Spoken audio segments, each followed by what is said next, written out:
Thank you, Cheryl. When we first spoke, I told Cheryl that I didn't have much hope for the Synod, and in many ways I still don't.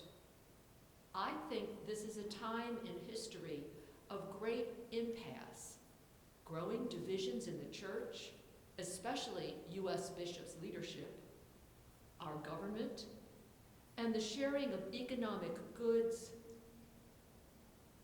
and wealth. The darkness is growing. The whole earth is crying out, calling for help, change, compassion. It's a time of struggle, disintegration, and violent resistance to the kind of change we need in so many areas of life. Will the Universal Synod change the dangers mentioned by Pope Francis? Clerical elitism, complacency about consumerism and greed, settling for reports, strategic plans that remain words only? I don't really think so. Power resists yielding power. In addition, personally, I've never really identified with a parish. St. Augustine's is the first one I chose to join, and that was when I was in my mid-40s. Still, my life doesn't remain centered on the parish or even on the church, but on faithfulness to what God is calling me to do and to become. I lived Vatican II with great hope and commitment to a life-giving future. In terms of church structure, not much has changed. There was a short period of active pastoral councils, but Popes John Paul II and Benedict moved away from that conciliar model, and certainly not toward really increasing the role of women or marginalized peoples in the church. As I age, however, my perspective is changing. I'm learning to take the long view and trust in the slow work of the Holy Spirit, who depends on all of us.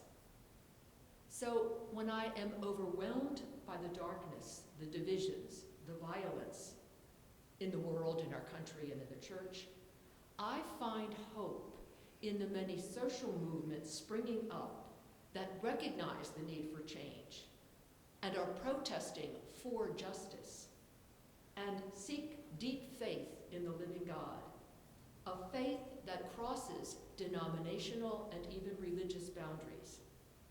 Change is hard. Radical change, the kind of change that is needed in our global world, is daunting. Often in my own life I resist it, so how can I blame others who resist? Early on in my time teaching at St. Mary's, a wise speaker from Goshen said, "Never love an institution. It cannot and will not love you back, but do love those who journey with you." So while I don't have much hope that our voices are going to change, because I think of the fact that there have been 30 councils since Vatican II, and there have been 3 under Pope Francis. The one on family, the one on children or youth, and I'm trying to think, the one on women. And I especially was aware that when the women took reports and handed each bishop a book, they were never read. So I don't have much hope that our voices are going to rise to the top. But where my hope lies is in what Pope Francis asks us to do: encounter, listen, reflect.